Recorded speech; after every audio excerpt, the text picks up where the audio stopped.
Okay, we're back. We're definitely back. All right, now that I've managed to make sure everything is working and I can hear and see everything and we're up and running,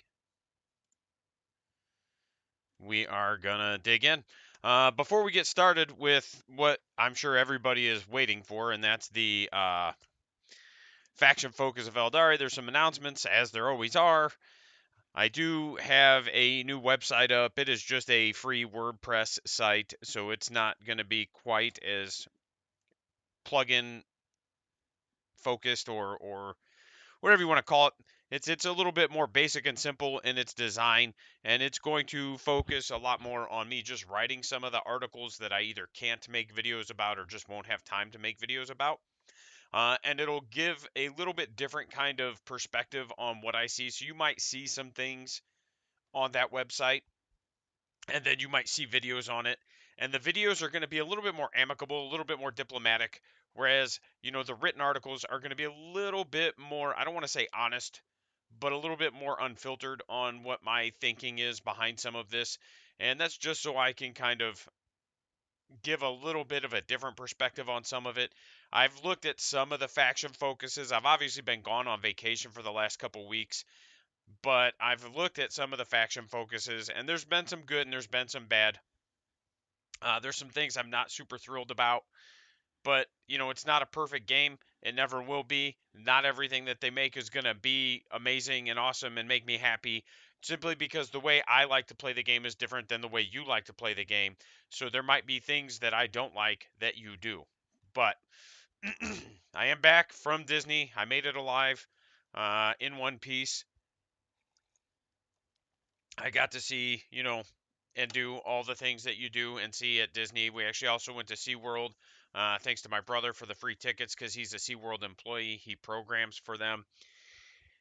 And my little boy got to go, so that was pretty cool. We got to do all the pseudo like tiny roller coasters, like the dwarf mine cart things, and then the Big Thunder Mountain stuff like that. We went on the river rides, all kinds of stuff. So it was a lot of fun. We had a great time. I might talk a little bit more about that in a future video. I just wanted to kind of let everybody know, quick reminder why I've been gone for the last couple weeks. And then the other thing I wanted to make sure I touched on, maybe my brain is still kind of slowly loading today. I drove 10 hours a day for the last couple days, so I'm a little sluggish still. Um, big shout out to the patrons as usual. Lord Wellingstone, the real Donnie G. Those guys have been super important and integral in supporting the channel and me being able to continue to make content. So big shout out to them. I don't always shout them out on the live videos, and that's something I want to make sure I'm doing a bit more consistently. Because again, their support is what allows me to continue to make content for everybody. And I think right now that's everything we needed to touch on. So I think we're just going to dig into this. If I think of other things, I will get to them. I wanted to make sure I did a live video for my first video back because I just wanted to make sure that we had that kind of discussion interaction right away. If people hop on, awesome. If not, you can always catch it on YouTube and then Twitch. I have it set up so that Twitch replays my videos also. If you have questions, as always, feel free to ask. We're going to dig in with the Eldar faction focus. I am going to touch on some of the other factions at the end of this video, but for all the Eldar players out there, I wanted to make sure I started with this. Big shout out to Proxy Hammer. Like I said, he's been super integral in helping support my channel, and I've been doing my best to help support his. And then, he's one of the reasons I continue to make the Eldar content instead of just doing only Dark Eldar, and that's because he and I have a different perspective on the game, and it's kind of neat how we both see different things in the same book. So, awesome. Let's dig into the Children of Asuryani faction focus. Can we see that all right? I feel like it probably needs some kind of zoom. I guess we'll make the best of it, friend. Overview: the Eldari, highly mobile army full of specialized units that boost their already devastating powers by examining the skeins of destiny, discerning exactly where to place a surgical strike. They then nimbly retreat, their battle lines dodging reprisal like the tide retreating from the shore. Sure, man. I love how grandiose and pompous GW makes everything sound. And that's not a knock on them. That's intentional. That is how they want this to feel and look. So I'm in no way making fun of anything. It's just a thing that Games Workshop does. With forces composed of elite aspect warriors and guardian hosts pulled from the citizenry of the Craftworld, blah blah blah. Strands of Fate. All right. I am still sipping on coffee too. Sorry.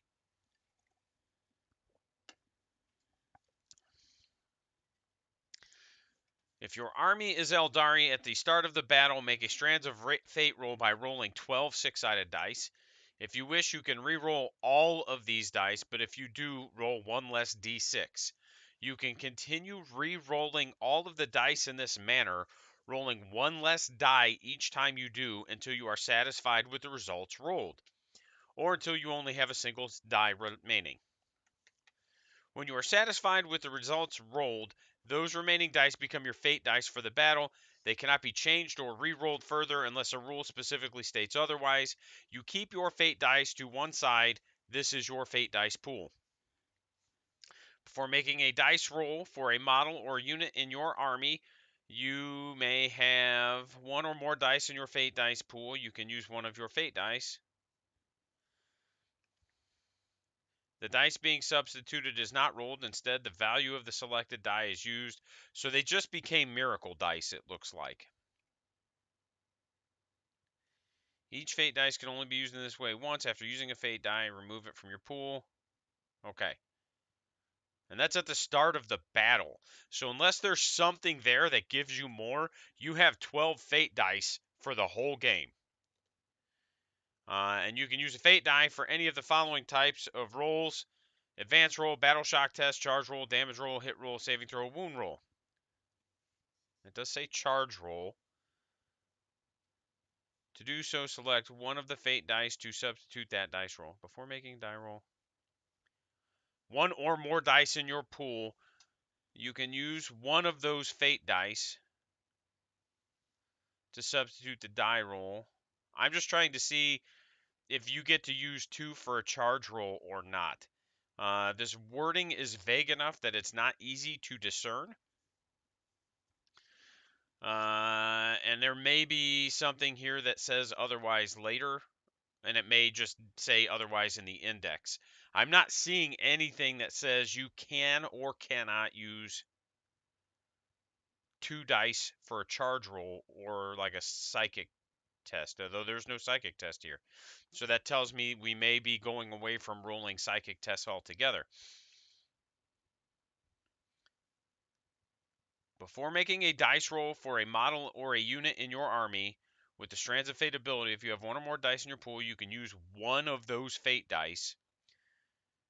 You can select one of those fate dice to substitute that dice roll. That dice is being set instead.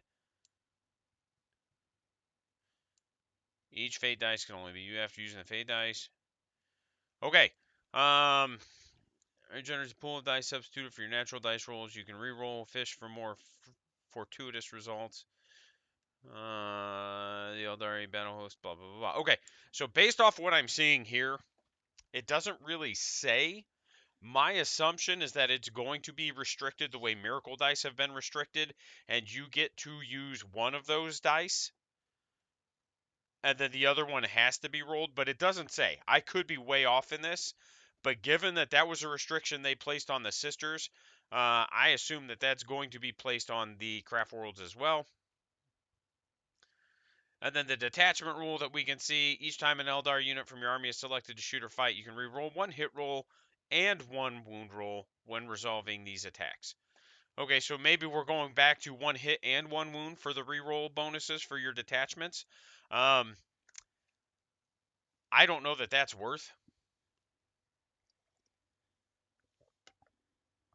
but I don't have the context of the rest of the game to say, hey, this is a really good detachment bonus. This is probably the index detachment bonus. To be fair, like, I don't know. I want to preface this by saying I don't know, but there's a good chance that when we get the index, you just have one detachment bonus. That's it. And you don't get to do anything else because they want to be able to build and sell you a codex. And they can't do that if they basically give you a whole codex before they release it.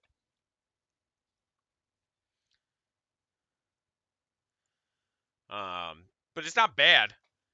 It's just interesting that a whole detachment rule is re-rolling a single hit and a single wound when that was half of a detachment bonus in ninth.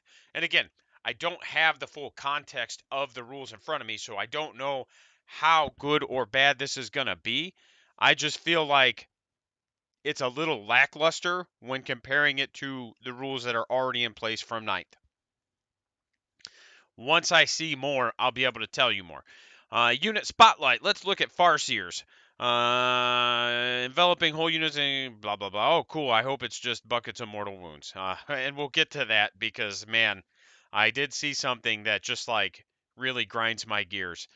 Let's look at his range weapons. He's got Eldritch Storm, it's Blast, and it's Psychic, which I don't think we've seen what the Psychic key or tag does yet. So I'm kind of curious to see how that works. It does have Blast. We do have an inkling of how Blast works because of people kind of leaking that on the internet from their preview at Warhammer Fest. It gets a D6 shots. It's Strength 6 -2 D3 damage. So that's not bad. I like that interaction so much more than just like here's some mortal wounds, right? Um, it's going to kill my orc boys more likely than not, but if there's a way for me to get cover or some sort of save, it makes it more relevant. He's got a shuriken pistol, which, okay, cool. It's got assault and pistol. Interesting. And then the singing spear is assault and psychic. So the Eldritch Storm is the only thing that doesn't have assault on him. Singing spear is psychic. Strength 3. Okay. Interesting. And the Witchblade is auto wounds infantries on a 2 and psychic. So the singing spear no longer has it.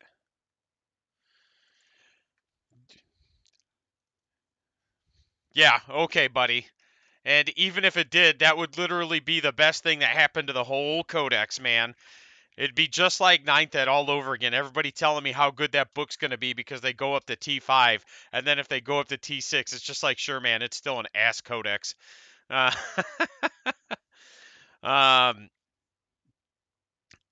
like I said, I haven't had a chance to look and see. I don't think Psychic has been revealed as far as what that special rule or tag does or means. Anti-infantry just means it's a critical wound on a wound roll of whatever the rating is. So anti-infantry of 2 just means it automatically wounds infantry on 2s. It's almost like a poison interaction. The Singing Spear not having anti-infantry is interesting because it did before, right? And it wasn't even restricted to infantry. It just always wounded on a 3 or a 2 or whatever. So it's curious to me that they made the Singing Spear weaker in that kind of interaction, especially when in the shooting it's still strength 9. Let's see what else he's got. Once per turn, when you use a fate dice to substitute a roll made for a model or a unit within 12 inches of a Farseer from your army, one model from your army. Okay, so that's actually kind of cool. He can change one of your fate dice to a 6 if you're using it on his unit or a unit within 12 inches of him or her. So that's actually pretty cool. I like that interaction. And again, I do see a lot of similarities between their interaction and Sisters right now in terms of the Fate dice. The Miracle dice are a little bit different, but the interaction's similar. In your command phase, you can roll 1d6 and on a 2-up until the start of your next man. Wow. Okay, so Fortune is really cool. In your command phase, you roll a d6, and on a 2-up, select one friendly Eldar unit within 12 inches of this Psyker. Until your next command phase, they're -1 to wound. I like that. That's really cool. I do think that that's a good interaction for him, and it's not like I don't know. I think it's nice. I think it's neat. Again, don't have the full context of the rules, but I think that's a solid ability. But we don't know how prevalent +1 to wound is going to be, so it may end up not mattering. But in a vacuum, that's a neat ability, and I like it. And I like that it's not just the unit he's in, it's any unit.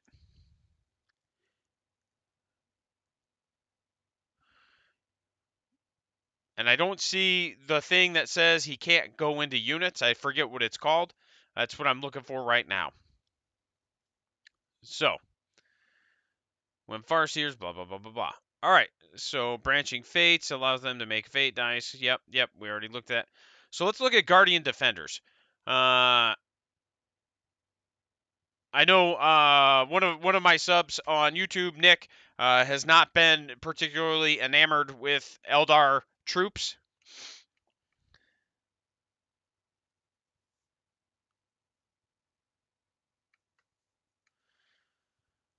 That and that's fair. My only counter to that would be the fact that the Witchblade has both anti-infantry and psychic, and so for the Twitch streamers who can't see the YouTube chat, Captain Too Tall on YouTube said the speculation I've seen is psychic just means you roll a hit roll, which would mean it would effectively bypass the wound roll. And generally speaking, like I would accept that speculation. The only thing about that is that like the Witchblade has both psychic and anti-infantry, so therefore it has to have some sort of wound roll. Otherwise, anti-infantry wouldn't matter unless psychic has some interaction that makes your hit roll also be the wound roll. At which point your hit rolls of 2 would just auto wound. Is a little weird. I don't know because again, we're getting into the if your hits auto wound, then the strength of the weapon is largely irrelevant. So why do we even have it? So we'll see. I'm not 100% sure on what it is. That is an interesting thought. I don't know that that's the case. I'm not saying it is or isn't. I just think that's an interesting thought, and I could see that being the case if it weren't for this Witchblade having both anti-infantry and psychic. All right. Guardian Defenders, so they move 7 inches. They're still T3, 4 up save, 1 wound, 2 wound for the heavy weapon platform, 6 plus leadership, and objective control 2 for the defenders or 0 for the heavy weapon platform. So they didn't really change a whole lot, it looks like. But let's look at what they come equipped with. Does it tell us what everything... There's no standard loadout here. Of course not. Why would there be? So their infantry, their battle line, their grenades, guardians, guardian defenders. That's fine. So ranged weapons for... Okay. You either get to make a star shot or a sunburst with the missile launcher. The star shot gets 1 attack, strength 10, -2, d6 damage. So it's just a crack missile, effectively. They did go up, I believe, to strength 10 to compensate for the fact that, like, rhinos went to T9. And then the Eldari missile launcher is just a frag with -1 AP. So again, I don't think this changed a ton. There's a lot of AP on this. A lot of AP. Bright Lances did go down to -3, and instead of D3 +3, they're D6 +2. But they are strength 12, which, again, makes sense. If we're bumping toughness up, the anti-vehicle weapons are going to need to go up a little bit. So this one, again, kind of makes sense. I don't know why it's -3 instead of -4.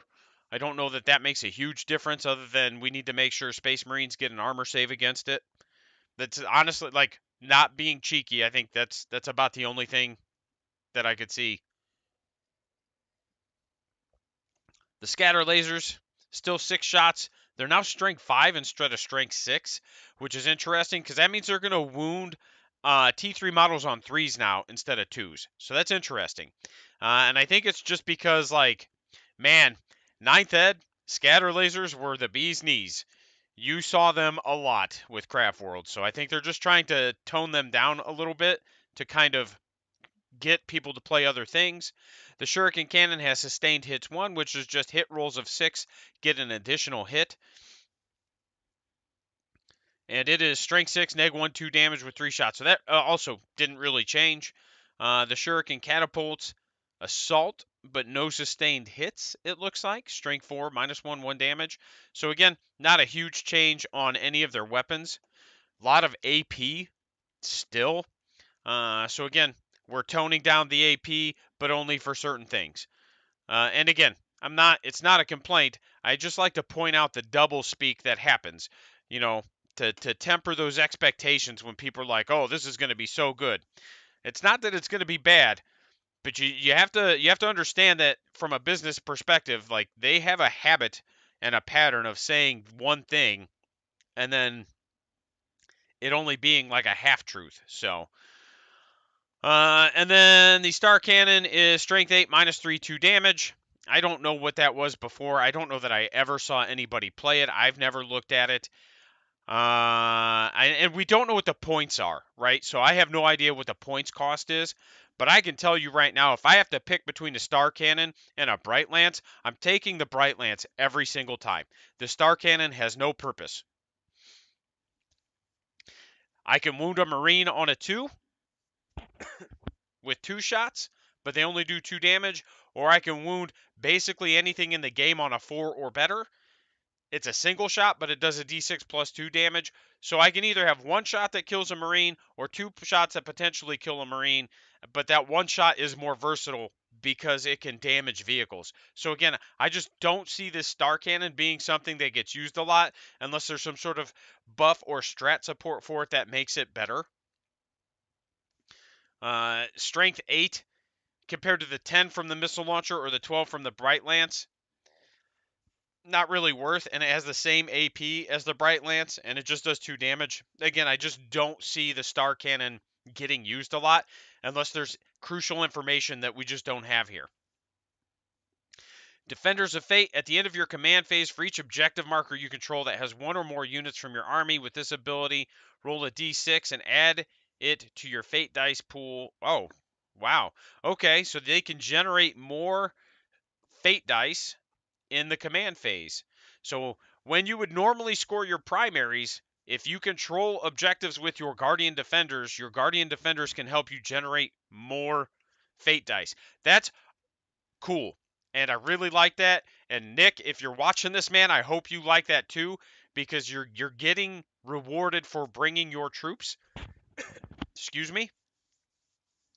And again, I don't know how they're going to interact, but with a lot of the other factions getting reduced in AP, I can see them being a little bit more viable. You know, Power Fist went down to -2 AP from -3, for example. So a lot of AP is getting reduced. I think chainswords are still -1 if you're a Space Marine, but a lot of the AP on the guns seems to have gone down. So hopefully these guys can stay on the table just a little bit longer. And then the crude platform, just, it can't be the only model left in the unit. That's all. Which, whatever.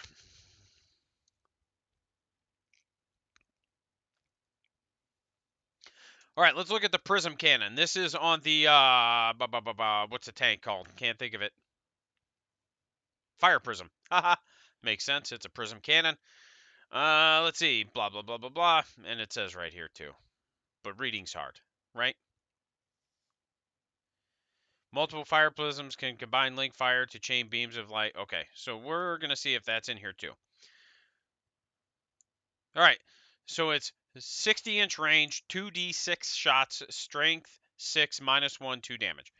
You know what? Let's pull that up right now. Fire Prism. We're going to pull that up. I just want to see, because I don't know that that's a huge difference either.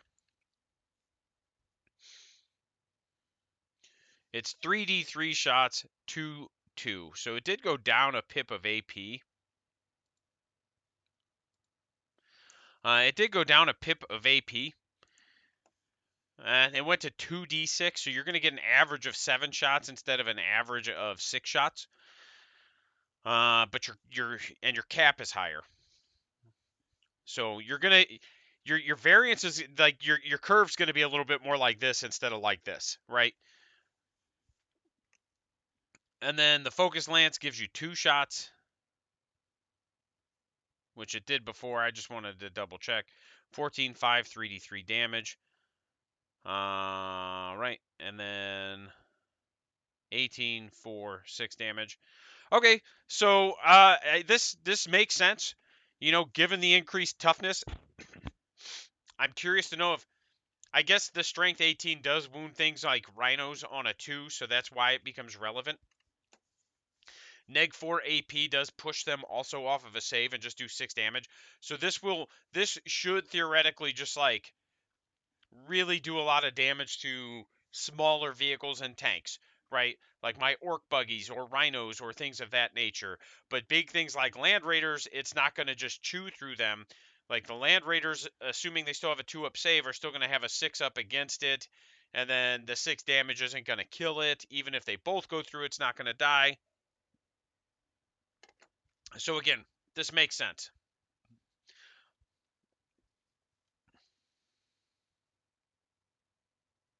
And then link fire is no longer a stratagem, it's just a datasheet ability. And basically it just means that it works the same as it did. You're just not re-rolling and getting bonus shots. Like each weapon is shooting, you know, so like if you have 3 fire prisms on the table and one of them has line of sight to your target and then the other 2 have line of sight to that one, they basically can shoot through that one to the target.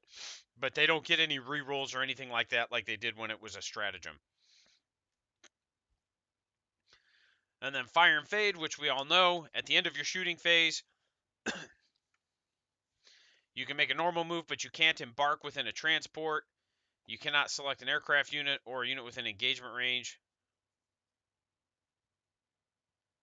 And you can't charge. So this, again, It did change a little bit because you don't actually have to have shot to use it now. Whereas I'm pretty sure with the Craftworld ones, you had to declare your attacks. Whereas like with the, because like with the Drukari one, it's immediately after you make your attack, you have to take your movement. Whereas now it's at the end of the shooting phase, and you don't even have to have made attacks. You can just use this to move. So you can move a unit to snatch an objective, for example. It's curious that it says you can't do it with a unit with an engagement range. I assume that you're not going to be eligible to make a normal move while you're within engagement range anyway. I assume you're only going to be eligible to make a fallback move.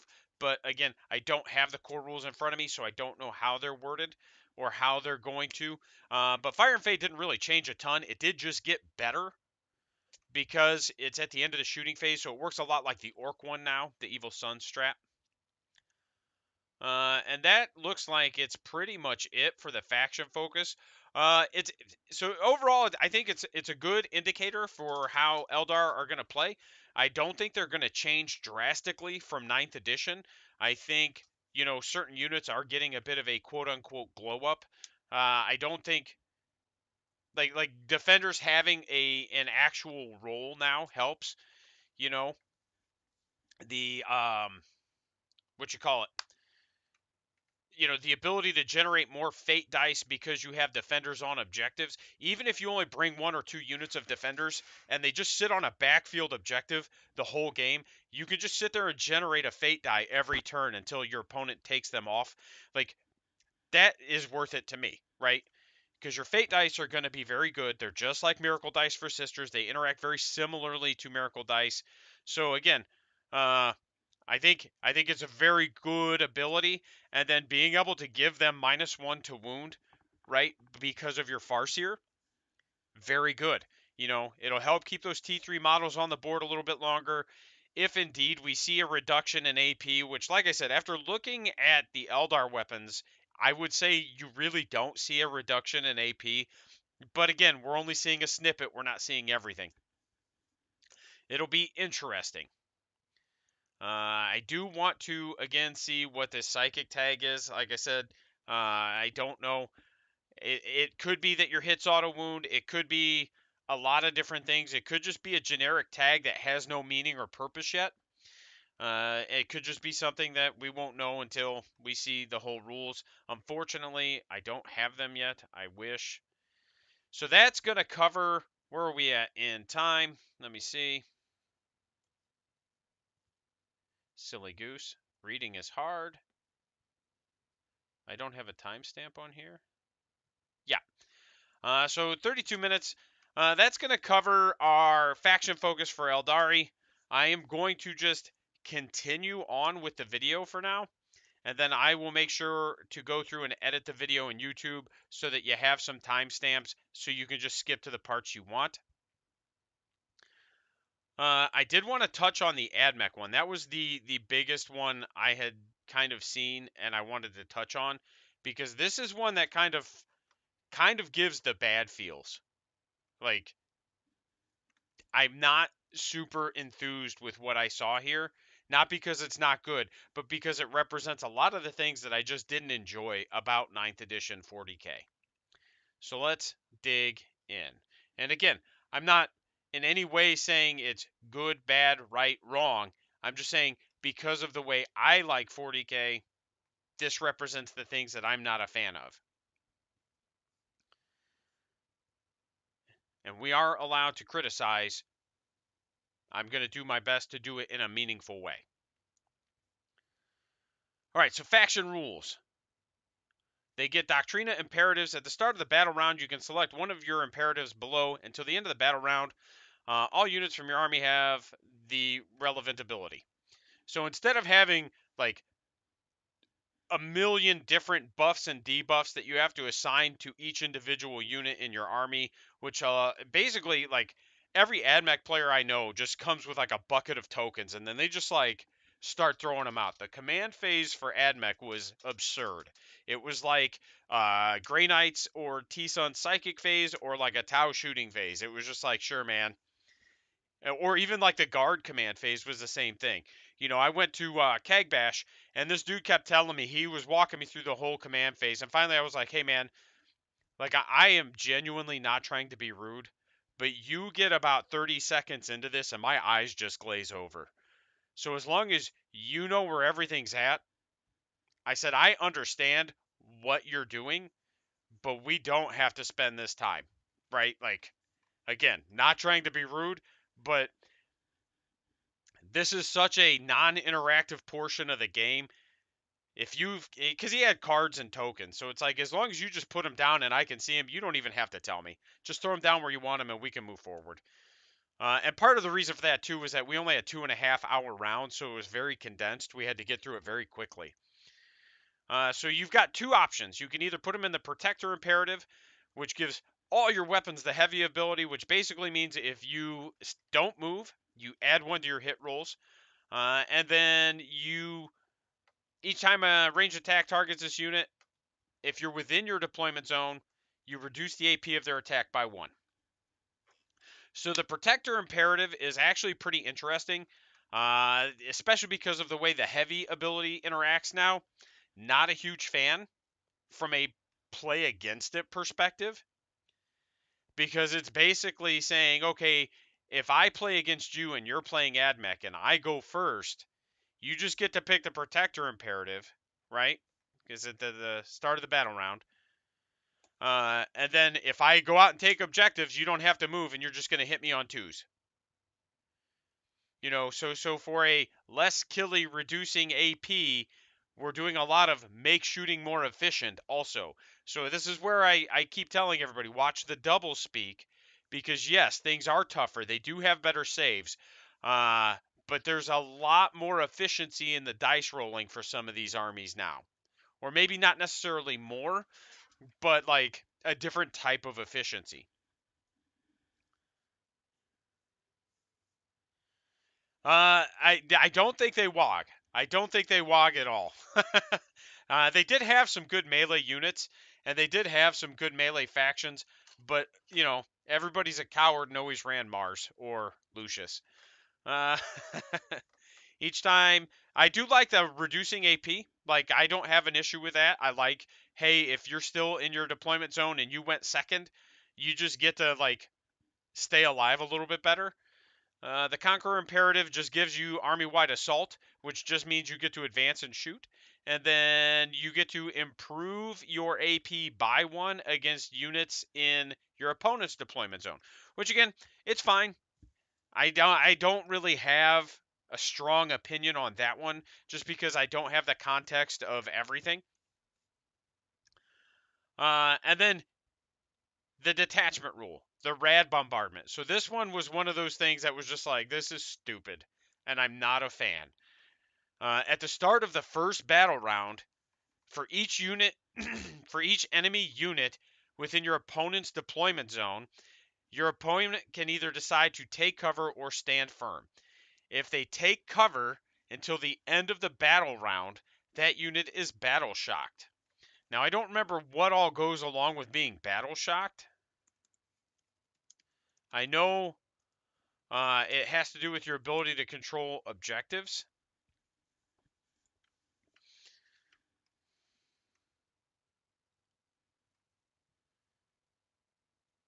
Okay. Battle shock. Let's double check it.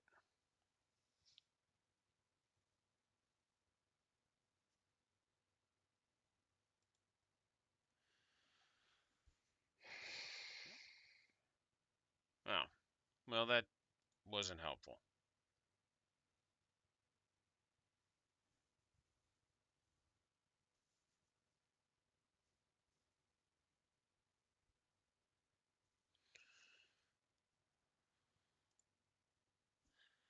This was an hour ago? It was not, but that's okay. Let's see. Battle. All right.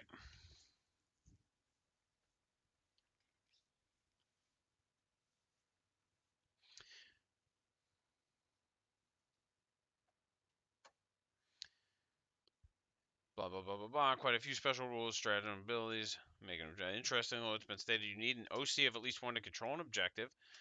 So a squad that has failed battle shot can't take a completely uncontested objective.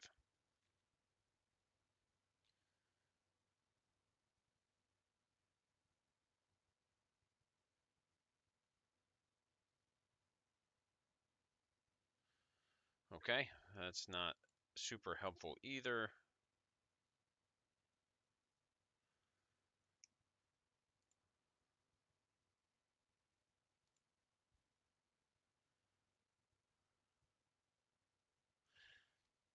Oh, Nick, I'm pretty sure. So I've known him for a while now, and I'm no doubt that he is just kind of ribbing me, because of when orcs first came out in ninth edition.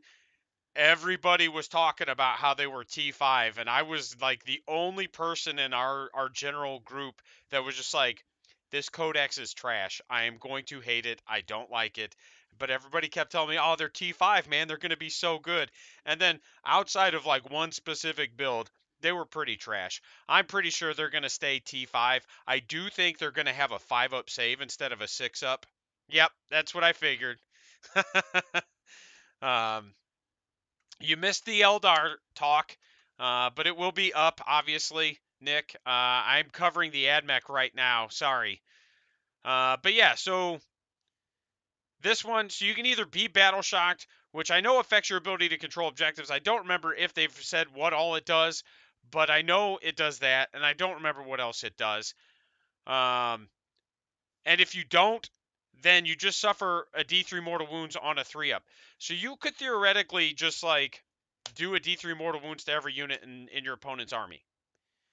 And this is again like this is stupid. Like this is not a good rule. Like it's very one-dimensional, it's very non-interactive. It's just, hey, do you want to not control objectives or do you just want to pick up models? Now, arguably battle round 1 it shouldn't necessarily matter a whole lot, but we don't have the context of the whole rules. So obviously there's a reason you wouldn't want to fail a battle shock test round 1.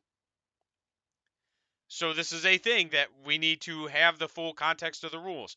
But it's one of those where also keep in mind if your opponent goes first, right, and they take the objectives, you can now force them to either take mortal wounds or not score their objectives potentially. Again, I don't know because I don't know the full context of it, but it's just like, sure, man, like this is stupid. And then for every other turn for the rest of the game on a 3-up, each unit just takes a mortal wound. So again, I'm not thrilled with it. I don't know how we change that. I didn't mind the aura of -1 strength, -1 toughness that used to have. It's way better than just table-wide smites, but it is what it is. Like, this is the rules they've got. I'm not a fan.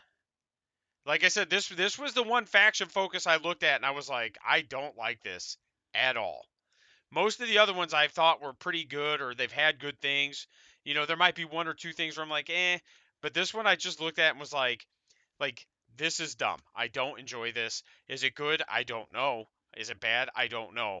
But it's such a decidedly one-sided interaction in an edition where we're increasing interactivity that it's just like, sure, man.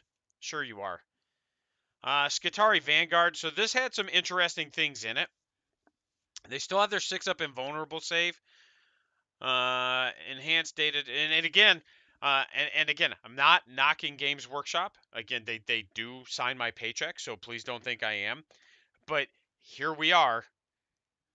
We're going to reduce the number of invulnerable saves and the need for invulnerable saves, but then we have a lot of leaks with a lot of things with invulnerable saves. So it's just interesting.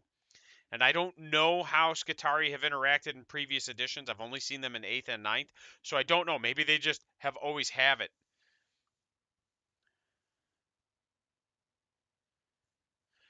Right? No, you're not wrong. Like, I don't know why like Games Workshop as a company can't figure out how to just not make this such a decidedly poopy army to interact with.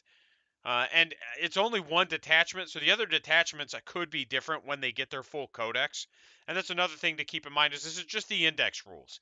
So even though like I read it and I'm just instantly like, okay, this is stupid and I hate it.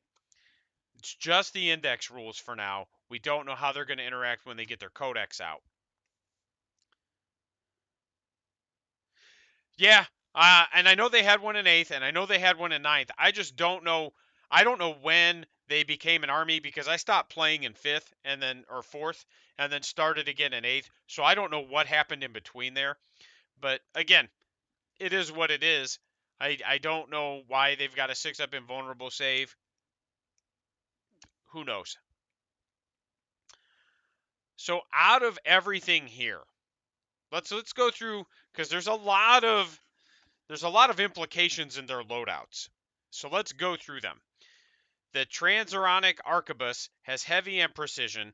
So heavy means it's going to hit on 3s if they don't move. They're ballistic skill 4. I'm pretty sure they were ballistic skill 4 anyway, like in the older edition. But now if they don't move, the Arquebus hits on 3s instead of hitting on 5s if they do move. It's strength 7, -2, D3. It has precision, which again, I don't think we've seen what precision does.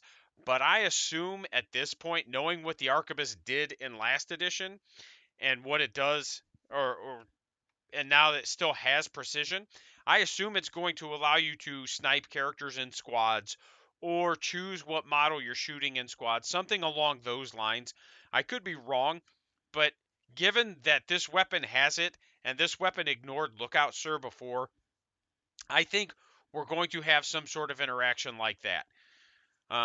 The radium carbine is anti-infantry 4 plus, so you just always wound all infantry on 4s. I don't have a problem with that. I want to say that was basically a stratagem, and they just made it a core rule for the weapon. And it's only 18 inches. There's 0 AP, and it is 3 shots. So again, I don't think that's too crazy or silly. Like it's got to get relatively close to be used. We've got the plasma caliber, which again, not a lot of big changes here. It's strength 7 supercharges to 8. The AP does go up when you supercharge now, so that's interesting. It went from neg 3 and neg 3 to neg 2 and neg 3 when you supercharge, which again, I don't have an issue with. I think that's a good change. No complaints there. We're saving the super silliest for last. The Archaeotech pistol has devastating wounds, which, man, uh, I don't think we've had a faction focus that hasn't had devastating wounds. I'd have to go back and look, but it's just your critical wounds, which are normally your wound rolls a 6, do mortal wounds equal to the damage. Why? Why are we once again like I again, it's my least favorite part of this game. I would appreciate it if we could tone that down a little bit. The arc rifle is what has the biggest implications here, because you have a lot of arc weapons in this codex. You have the breacher arc weapons, you have, the arc rifles on these guys. So there's a lot of things you can look at here and just go, okay, this is how this interacts. It's rapid fire 1, which means within half range you'll get 1 additional shot. So it's a single shot, but within 15 inches you'll get 2 shots. It's strength 8, which means it's wounding most Marines on 2s. Its AP is -1, so again, you're pushing Marines to 4 up for D3 damage. So statistically, it's going to be 4 up or die against a Marine. It's anti-vehicle 4, which means your wound rolls of 4 count as a critical wound. And that is an important distinction in the verbiage of what anti-vehicle says, because it also has devastating wounds. What that means is, if vehicles are all T9 or better, which from what we've seen they have been, what that means is any wound roll of 4 or higher just does a D3 mortals to vehicles. So you just get to ignore armor saves. You just get to ignore everything. Oh, your Land Raider's T12 with a 2-up save. Cool. I got 2 wounds. You just take 2d3 mortals. Like, the fact that that's how that interacts, and that tells me that's how the breacher one's going to interact. Let's take a look here real quick. What does that do? Skitari, Ranger. I guess typing is hard.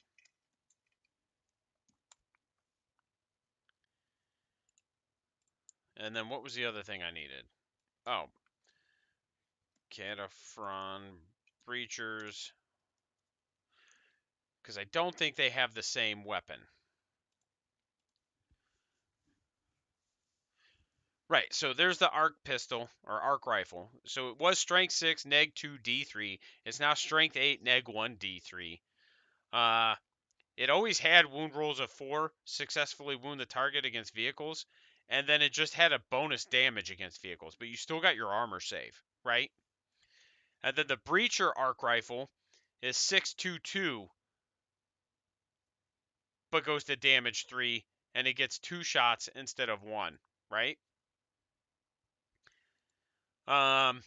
Yeah, that just tells me that like theirs is going to either be 2 damage or maybe even a flat 3, and it's just going to do mortals to vehicles. And again, uh at strength 8, I'm looking at this right here, and we don't know what, again, I don't remember what their options are. Let's look here. Cuz it's like one guy can take an arc rifle in 10, okay? But I'm looking at this going, okay, why would I take the plasma? To get it to strength 8, I could potentially die. Sure, it's -3 for 2 damage, and that's only -1 for D3 damage, but this just does mortal wounds to vehicles. If I'm shooting it at infantry, I'll get 1 to 2 shots, and I might kill them, I might not, but if I shoot it at vehicles, you're just taking damage and you get no save. So again, it's just like, sure, man, not the best rules writing I've ever seen in terms of how that interacts.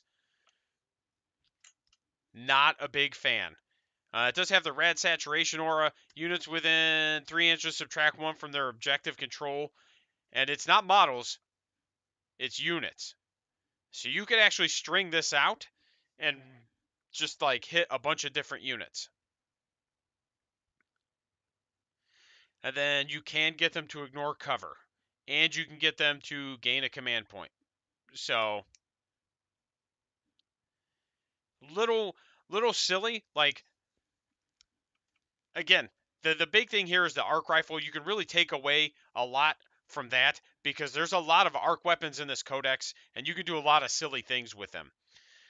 This guy's got optimized gate, +1 advance and charge, blah, blah, blah, blah, blah. And then call. I'm not going to dig through call. He's call. Whatever. The eradication beamer is only ballistic skill 4, and then it's strength 9 -2, 2 damage, or strength 9 -3, 3 damage.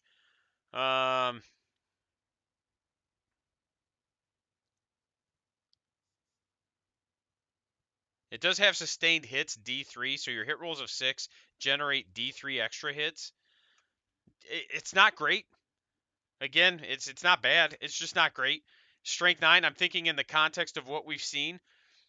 This normally a anti-vehicle weapon now is wounding rhinos on 4s. So I'm curious to see what else they're going to have. But that's it. That's the main things I wanted to talk about. And that's the main things I wanted to talk about today. I'm not going to dig too much more into this. I will try to get in and... No, I agree. Like, it just does not look all that impressive. From a rules leak standpoint, this just does not look that impressive. It's just like, okay, sure, you get some bonus hits, but you're not killing a rhino with it, which is what it really should be doing. But it does have, I think, 2 or 3 different gun options, so we'd have to see how they all are. But yeah, that's what I want to touch on today. I will try to get in there and add the timestamp to the video so everybody can kind of just jump to the AdMech one so you can hear me say this is not going to be a fun army to play against. Or you can just watch the Eldar one up front if that's what you want. I do like the Craftworld rules that they have shown.